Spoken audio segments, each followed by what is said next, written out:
Praise lord అండి అందరికీ. Bible reading in 6 months, day 96, April 6. సామెతల గ్రంథం 7వ అధ్యాయం నుండి చదువుకుందాం. నా కుమారుడా, నా మాటలను మనసున ఉంచుకొనుము, నా ఆజ్ఞలను నీ యొద్ద దాచిపెట్టుకొనుము. నా ఆజ్ఞలను నీవు మనసున ఉంచుకొని నెడల, నీ కనుపాప వలె నా ఉపదేశమును కాపాడి నెడల నీవు బ్రతుకుదువు.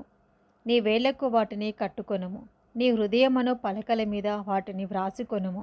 జ్ఞానముతో నీవు నాకు అక్కవనియు, తెలివితో నీవు నాకు చెలికెత్తవనియు చెప్పుము.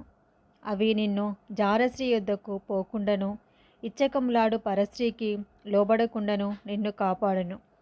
నా ఇంటి కిటికీలో నుండి, నా అల్లిక కిటికీలో నుండి నేను పారచూడగా, జ్ఞానం లేని వారి మధ్యను, యవ్వనుల మధ్యను బుద్ధి లేని పడుచుడొకడు నాకు కనబడెను. సంధ్యవేళ పొద్దుగుంకిన తర్వాత, చిమ్మ చీకటి గల రాత్రివేళ వాడు జారశ్రీ సందు దగ్గరనున్న వీధిలో తిరుగుచుండెను. దాని ఇంటి మార్గమున నడుచుచుండెను. అంతటా వేషము వేసుకొనిన కపటము గల స్త్రీ ఒకటి వారిని ఎదుర్కొన వచ్చెను. అది బొబ్బలు పెట్టినది, స్వేచ్ఛగా తిరుగునది. దాని పాదములు దాని ఇంట నిలువవు. ఒకప్పుడు ఇంటి ఎదుటను, ఒకప్పుడు సంత వీధులలోనూ అది ఉండును. ప్రతి సందు దగ్గరను అది పొంచి ఉండును. అది వానిని పట్టుకొని ముద్దు పెట్టుకొనెను. సిగ్గుమాలిన ముఖము పెట్టుకొని ఇట్లనెను, సమాధాన బలులను నేను అర్పింపవలసి ఉంటిని. నేడు నా మొక్కుబళ్ళు చెల్లించి ఉన్నాను. కాబట్టి నేను నిన్ను కలుసుకొనవలెనని రాగా, నిన్ను ఎదుర్కొనవలెనని బయలుదేరగా నీవే కనబడితేవి. నా మంచము మీద రత్న కంబళ్లను, ఐగుప్తు నుండి వచ్చు విచిత్రపు పనిగల నార దుప్పట్లను నేను పరిచి ఉన్నాను. నా పరుపు మీద బోలము, అగరు, కారపు చెక్క చల్లి ఉన్నాను. ఉదయం వరకు వలుపు తీరా తృప్తి పొందుదము రమ్ము.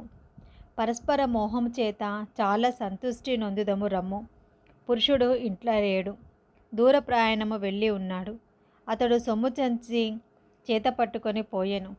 పున్నమి నాటి వరకు ఇంటికి తిరిగి రాడు అనెను. అది తన అధికమైన లాలన మాటల చేత వాని లోబర్చుకొనెను. తాను పలికిన ఇచ్చకపు మాటల చేత వాని ఈడ్చుకొని పోయెను. వెంటనే పశువు వదకు పోవునట్లును, పరులచే చిక్కినవాడు సంఖ్యలలోనికి పోవునట్లును, తనకు ప్రాణహానికరమైనదని ఎరుగక ఉరియద్దకు పక్షి త్వరగా పడినట్లును, వాని గుండెను అంబు చీల్చు వరకు వాడు దాని వెంట పోయెను. నా కుమారులారా, చెవియొగ్గుడి, నా నోటి మాటలను ఆలకింపుడి. జారశ్రీ మార్గంలో తట్టు నీ మనసు తొలగనీయకుము. దారి తప్పి అది నడుచు త్రోవలలోనికి పోకుము. అది గాయపరిచి పడదోసిన వారు అనేకులు, అది చంపిన వారు లెక్కలేనంత మంది. దాని ఇల్లు పాతాళమునకు పోవు మార్గము, ఆ మార్గము మరణశాలలకు దిగిపోవును. సామెతల గ్రంథం 8వ అధ్యాయము. జ్ఞానము ఘోషించుచున్నది, వివేచన తన స్వరమును వినిపించుచున్నది. త్రోవ పక్కను, రాజవీధుల మొగలలోనూ, నడి మార్గములలోనూ అది నిల్చుచున్నది. గుమ్మముల యొద్దను, పురద్వారపు నొద్దను, పట్టణపు గౌనుల యొద్దను నిలబడి అది ఈలాగు గట్టిగా ప్రకటన చేయుచున్నది. మానవులారా, మీకే నేను ప్రకటించుచున్నాను. నరులగు మీకే నా కంఠస్వరము వినిపించుచున్నాను. జ్ఞానం లేని వారులారా, జ్ఞానము ఎట్టిదైనది తెలుసుకొనుడి. బుద్ధిహీనులారా, బుద్ధి ఎట్టిదైనది యోచించి చూడుడి. నేను శ్రేష్టమైన సంగతులను చెప్పేదను వినుడి. నా పెదవులు యథార్థమైన మాటలు పలుకును, నా నోరు సత్యమైన మాటలు పలుకును. దుష్టత్వము నా పెదవులకు అసహ్యము. నా నోటి మాటలన్నీ నీతిగలవి. వాటిలో మూర్ఖత అయినను కుటిలత అయినను లేదు. అవన్నీ వివేకికి తేటగాను, తెలివి నొందిన వానికి యథార్థముగాను ఉన్నవి. వెండికి ఆశపడక నా ఉపదేశమును అంగీకరించుడి. మేలిమి బంగారు నాశింపక తెలివి నొందుడి. జ్ఞానము ముత్యముల కన్నా శ్రేష్టమైనది. విలువగల సొత్తులేవియు దానితో సాటి కావు. జ్ఞానమును నేను చాతుర్యమును నాకు నివాసముగా చేసుకొని ఉన్నాను. సదుపాయంలో తెలుసుకొనుట నా చేతనగును. యెహోవా యందు భయభక్తులు కలిగి ఉండుట చెడుతనం నశయించుకునుటయే. గర్వము, అహంకారము, దుర్మార్గత, కుటిలమైన మాటలు నాకు అసహ్యములు. ఆలోచన చెప్పుటయు, లెస్సి అయిన జ్ఞానం ఇచ్చుటయు నా వశము. జ్ఞానాధారము నేనే, పరాక్రమము నాదే. నా వలన రాజులు ఏలుదురు, అధికారులు న్యాయమును బట్టి పాలన చేయుదురు. నా వలన అధిపతులను, లోకంలోని గనులైన న్యాయాధిపతులందరూ ప్రభుత్వం చేదురు. నన్ను ప్రేమించువారిని నేను ప్రేమించుచున్నాను. నన్ను జాగ్రత్తగా వెతుకువారు నన్ను కనుగొందురు. ఐశ్వర్య ఘనతలను స్థిరమైన కలిమియు నీతియు నా యుద్ధనున్నవి. మేలిమి బంగారము కంటేను అపరంజి కంటేను నా వలన కలుగు ఫలము మంచిది. ప్రశస్తమైన వెండి కంటే నా వలన కలుగు వచ్చుబడి దొడ్డది. నీతి మార్గమునందును న్యాయ మార్గముల ఎందును నేను నడుచుచున్నాను. నన్ను ప్రేమించే వారిని ఆస్తికర్తలుగా చేయుదును. వారి నిధులను నింపుదును. పూర్వకాలముందు తన సృష్టి ఆరంభమున తన కార్యములలో ప్రథమమైన దానిగా యెహోవా నన్ను కలగజేసెను. అనాది కాలము మొదలుకొని మొదటి నుండి భూమి ఉత్పత్తి అయిన కాలమునకు పూర్వము నేను నియమింపబడితిని. ప్రవాహ జలములు లేనప్పుడు, నీళ్లతో నిండిన ఊటలు లేనప్పుడు నేను పుట్టితిని. పర్వతములు స్థాపింపబడక మునుపు, కొండలు పుట్టక మునుపు, భూమిని దాని మైదానములను ఆయన చేయక మునుపు, నేలమట్టిని రవ్వంతయు సృష్టింపబడక మునుపు నేను పుట్టితిని. ఆయన ఆకాశ విశాలమును స్థిరపరిచినప్పుడు, మహాజలముల మీద మండలమును నిర్ణయించినప్పుడు నేను అక్కడ ఉంటిని.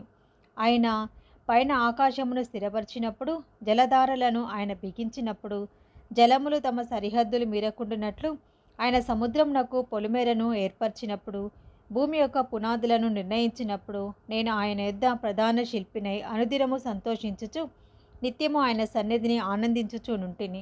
ఆయన కలుగజేసిన పరలోకమును బట్టి సంతోషించుచు నరులను చూచి ఆనందించుచునుంటిని. కావున పిల్లలారా, నా మాట ఆలకించుడి.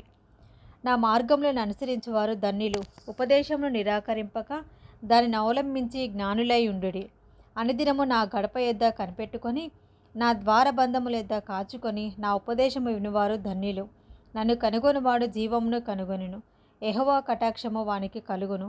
నన్ను కనుగొనని వాడు తనకే హాని చేసుకొనును. నా యందు అసహ్యపడు వారందరూ మరణమును స్నేహించుదురు. సామెతల గ్రంథం 9వ అధ్యాయము. జ్ఞానము నివాసమును కట్టుకొని దానికి 7 స్తంభములు చెక్కుకొనినది. పశువులను వధించి ద్రాక్షారసమును కలిపి ఉన్నది. భోజన పదార్థములను సిద్ధపరిచి ఉన్నది. తన పనికెత్తెల చేత జనులను పిలువనంపినది.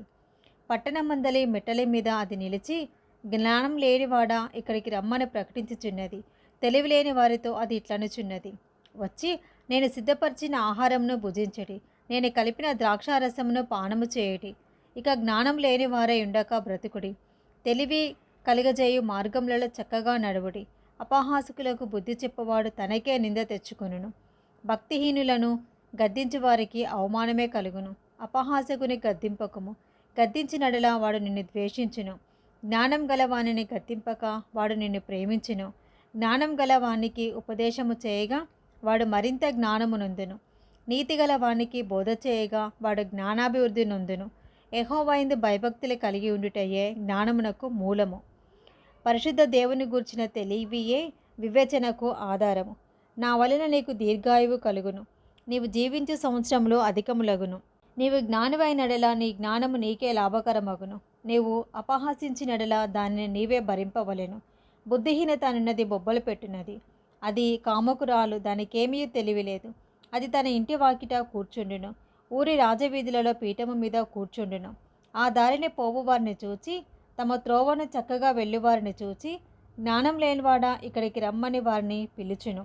అది తెలివి లేనివాడు ఒకడు వచ్చుట చూచి, దొంగిలించిన నీళ్లు తీపి, చాటున తినిన భోజనం రుచి అని చెప్పును. అయితే అచ్చట ప్రేతలున్నారనియు దాని ఇంటికి వెళ్ళివారు పాతాళ కూపంలో ఉన్నారనియు వారికి ఎంత మాత్రమునో తెలియలేదు. ఇది ఈరోజు భాగం అండి. Praise the lord.